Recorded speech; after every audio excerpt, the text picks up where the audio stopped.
Picha linaanza bwana, tunamuona mshikaji akiwa kwenye chuma, afu mwisho siku wakati anapita anamuona mtoto fulani hivi mzuri sana.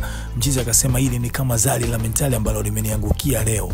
Basi mchizi akapaki zake gari, afu mwisho siku akamfuata mlembo. Alipofika akamuuliza kwani gari ina shida gani? Mlembo akamwambia hata mimi sielewi. Basi mchizi akamwambia ngoja nijaribu kulicheki gari lina matatizo gani. Lakini time ambayo mchizi akiwa anaicheki gari, hapo tunaona kuna mshikaji bwana akafika na bastola, afu mwisho siku akamteka. Basi mshikaji na demu wake bwana wakamchapa mchizi kila kitu, wakachukua na ndinga yake, hapo mwisho wa siku wakajichenga nayo. Mchizi akabaki hajui kitu gani cha kufanya yani. Na aliyefanya zoezi lote hili alikuwa ni mchumba wake na huyu bibi ambaye alikuwa anazuga gari imeharibika.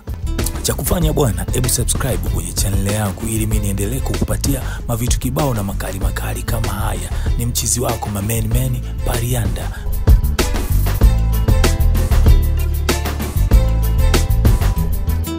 Baada hapo tunamwona mshikaji bwana akiwa na demu wake wakiwa klabu, wanashangilia, wanasherekea, wanakula bata kama kawa baada ya kuwa wameshapiga mchongo wao na umeenda sawa. Basi wakawa wanaendelea kupati, alafu wanaonekana full love, yani wanapindana kinoma noma. Siku inayofuata bwana tunaona mshikaji bwana akiwa na wenzake bwana wakazama kwenye duka fulani hivi, afu mwisho siku wakaiba, wakapola kila kitu pale. Wakapukutisha mzigo ambao walikuwa wanahitaji wao, afu mwisho siku wakajikataa. Baada ya pale tunamwona mchizi akiwa na demu wake wanasherekea kama kawaida, mabusu kibao, love ya kutosha. Basi leo hapa bwana tunamwona mshikaji akiwa na demu wake wanarudi nyumbani. Mwisho wa siku wanafika wanakutana na mama zao. Sasa hapa tunaona mama wa kila mmoja anamwambia mtoto wake ndo kamwalibu mwenzake. Mama mwanamke anamwambia mwanaume kamwalibu mwanae, na mama mwanaume anamwambia mwanamke kamwalibu mwanae.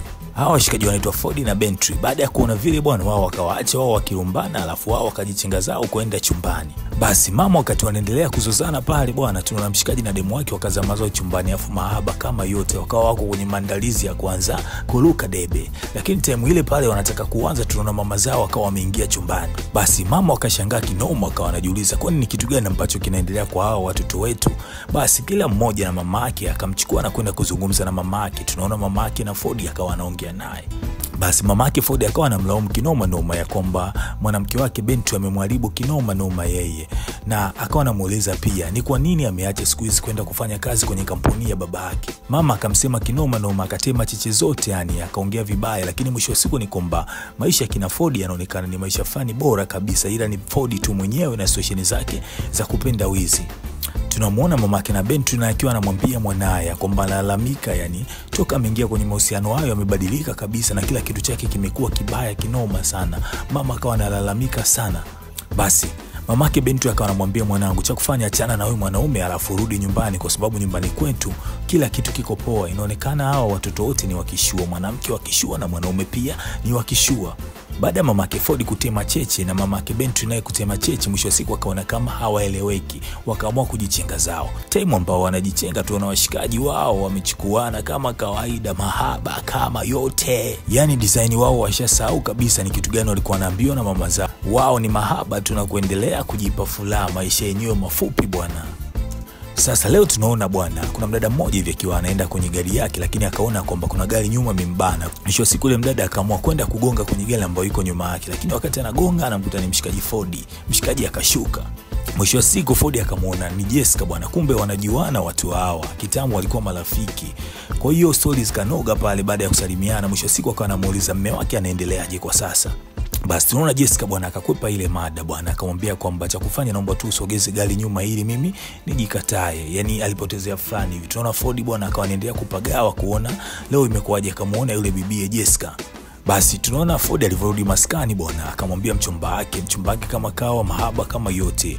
Wakakumbatiana pale na kuendelea kudinyana tu, yani wao wanakamuana tu vile ambavyo wanataka wao, maisha yao ni furu shangwe tu. Basi hapa tunaona bwana wakiwa club bwana kuna mchizi mmoja akawa amemwelewa Bentu kinoma noma, akawa anamwimbisha, afu Bentu naye akajaa mazima akamwambia fresh hakuna noma. Mchizi akaona mzuka kama wote, mwisho wa siku akamchukua na kwenda naye nyumbani kwake. Basi time ambao wako kwenye mahaba tunaona pale mchizi Ford akaingia pale bwana na bastola akamweka chini ya ulinzi mchizi. Bibi akaenda akamkisi bwana wake. Jamaa akabaki anashangaa ni nini ambacho kinaendelea pale. Basi bwana wakapiga mkwanja wote kwa mchizi, afu mwisho wa siku wakajikataa, alafu wakiwa kwenye gari ni full shangwe full bata, wanaendelea kuenjoy maisha tu. kwenye story wakawa wanafurahi kinoma noma, wakawa wanasema mchizi jinsi ambavyo alikuwa analia. Baada ya pale wakasema tupaki gari bwana, hebu turuke kidogo debe. Wakapaki gari wakaruka zao debe. Baada ya pale wakawa wanaendelea na mastori zao. Mwanamke anamwambia kwamba wewe umenifanya nifurahie maisha kinoma, maisha ambayo naishi na wewe hayana mfano. Basi tunamwona mamake Ford bwana akiwa anaumwa sana. Imefikia time fulani hivi akakosa nguvu, akaanguka, akajaribu kuomba msaada lakini akawa anakosa msaada wote. Basi tunaona Bentu akiwa anapiga story na Ford, akamwambia tumeshakamata mkwanja mwingi sana kwa watu, sasa tunaanza kupiga mpaka mtandaoni. Tunaona mshikaji akakataa, akasema itakuwa noma sana mtandaoni, hapo watatukamata. Bentu akaendelea kumlazimisha. Mchizi akasema huo mchongo kwangu hujakaa sawa, akamwambia mimi na mshikaji ambaye anaweza kutusaidia tukapiga vizuri huu mchongo wa mtandaoni. Ford akamuuliza bibie, kwani una shida gani na hela za mtandaoni ambazo unazitaka? Bibi akamwambia kwamba kwani siku zote ambapo watu tunapiga mikwanja yetu sisi tuna shida na hela, sisi tuna pesa nyingi sana.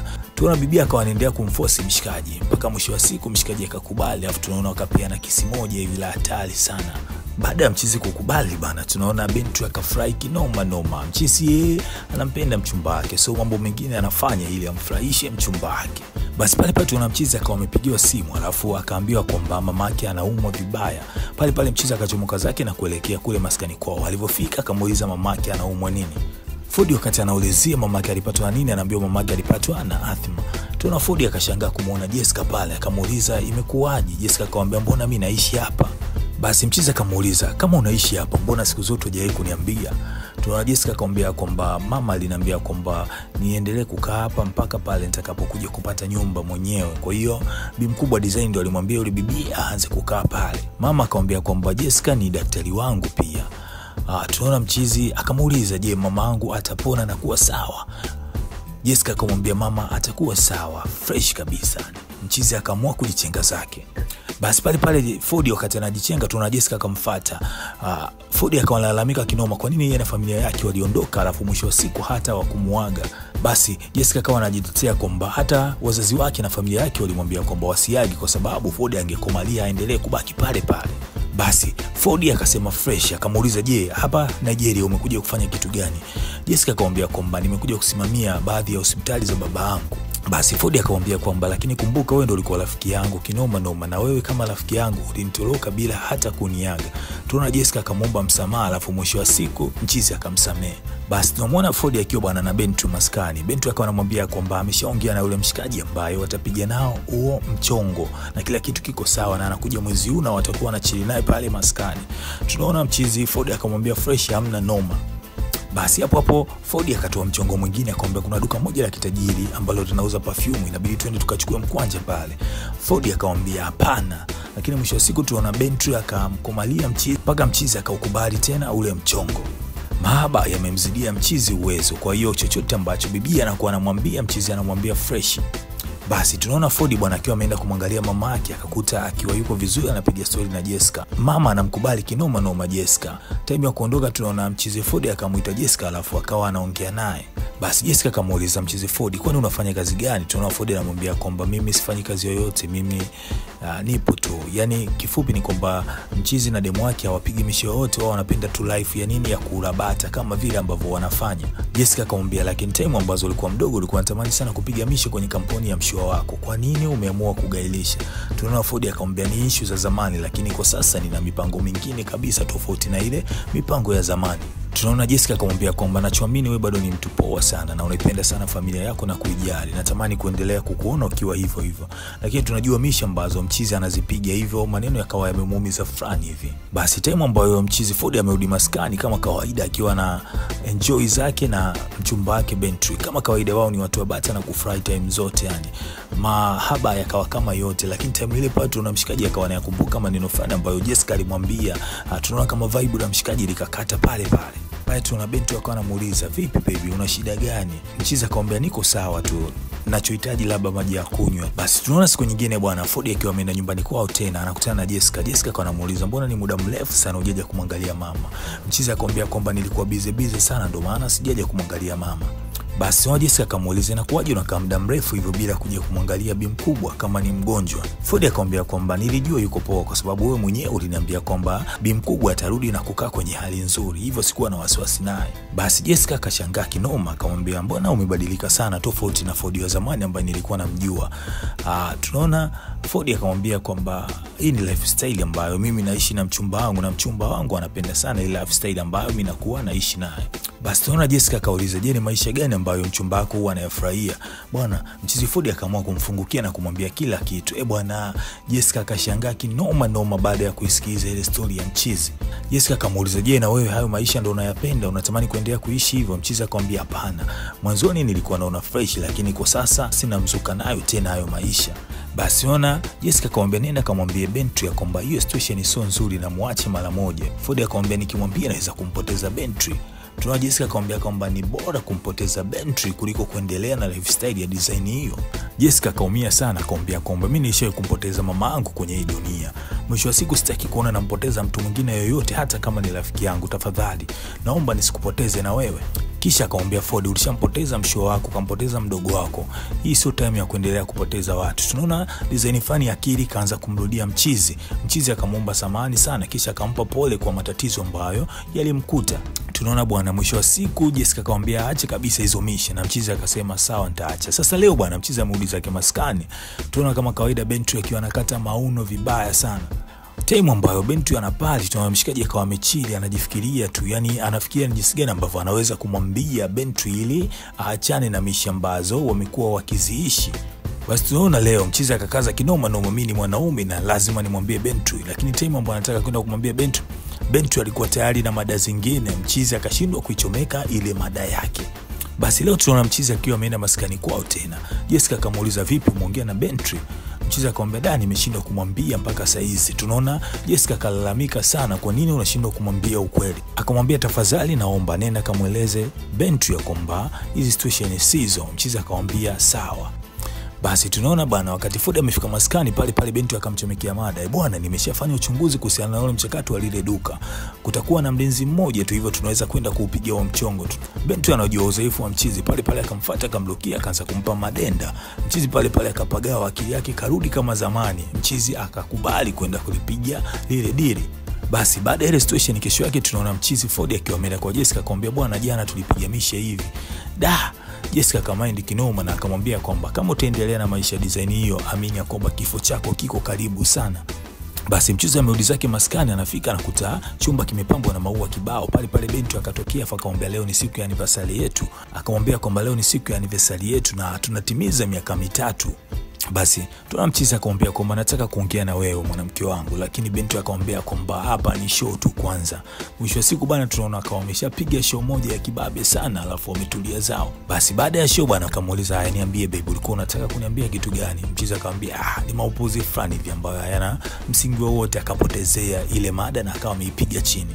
Basi tunaona maskani kwao bwana na mchizi Ford, mamake na Ford akiwa anaongea na Jessica akamwambia kwamba najua kwamba wewe na Ford mnapendana sana na bado unampenda sana Ford. Kwa hiyo nataka piga huo galagaza kwamba wewe uoane na Ford.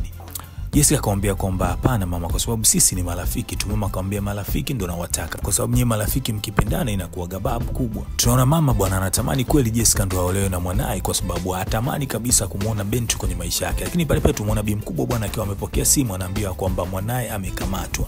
Jana walikuwa wanaiba gari na sasa wako polisi. Tunaona pale bwana Jessica akachomoka chapu na akamwambia naenda polisi kumchomoa mchizi. Baada ya muda fulani hivi bwana tunaona mchizi Ford akiwa amerudi nyumbani. Mamake akawa anamsema sana kwa situation ambao ameifanya. Mama akamind kinoma akamwambia ni kitu gani ambacho ulishawahi kukosa na ni kitu gani ambacho kwenu hakipo mpaka inafikia tu unaenda kuiba magari. Tunaona mshikaji baada ya kurudi maskani bwana Bentry akamwaya akamwambia mbona umevimba hivyo na uko sawa? Hata mimi mamangu kanisema sana, najua mamako pia atakuwa amekusema sana, lakini tunajua wapi ambapo tumekosea. Next time tutabadilisha zile mbinu ambazo tulitumia, tutaingia na mbinu mpya tena. Mchizi Ford akamwambia Bentry bwana hizi misha sizo, mimi nataka tuachane na hizi misha kwa sababu hii situation ambayo tumeipitia ilikuwa ni mbaya. Wewe ujali wala nini? Sitaki tena hizi misha, tuanze kufanya kazi za halali. Bentry akakataa akamwambia kwamba yeye anachoenjoy kwenye maisha yake ni kupiga michongo ya design ile pale. Hivyo kama atamkataza atakuwa amemnyima uhuru wake wa kuenjoy. Akawa anaendelea kumlagai mchizi ili waendelee kupiga zile mishe. Basi tunaona night bwana binti akiwa amelala, mchizi Ford bwana akaamua kuchukua begi lake akabeba vitu vyake. Alafu mwisho wa siku akajichenga, akarudi mamake akampokea kwa furaha sana na mizuka kama yote.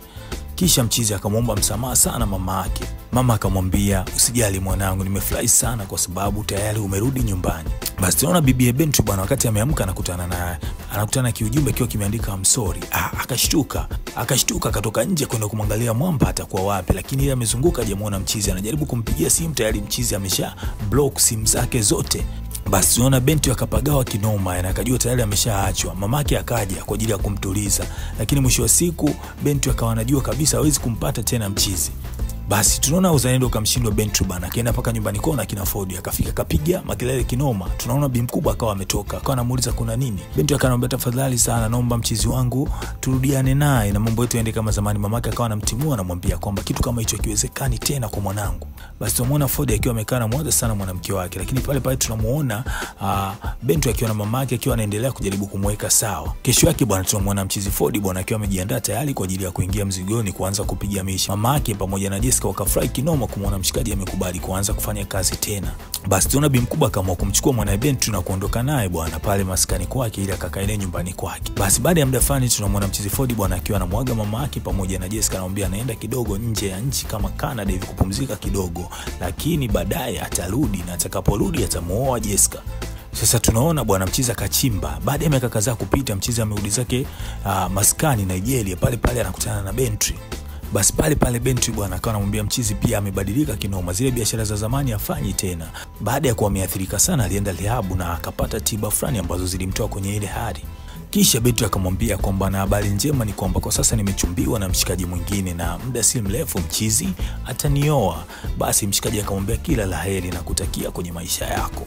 Basi tunamuona mchizi Ford bwana akiwa anarudi maskani, kumbe mchizi Ford alishamuoa Jessica bwana tayari, mahaba kama yote, mapenzi ya kweli, hakuna mambo ya uvunjifu wa amani na kila kitu kilikuwa sawa. Bwana na chupa letu bwana likawa limeishia pale.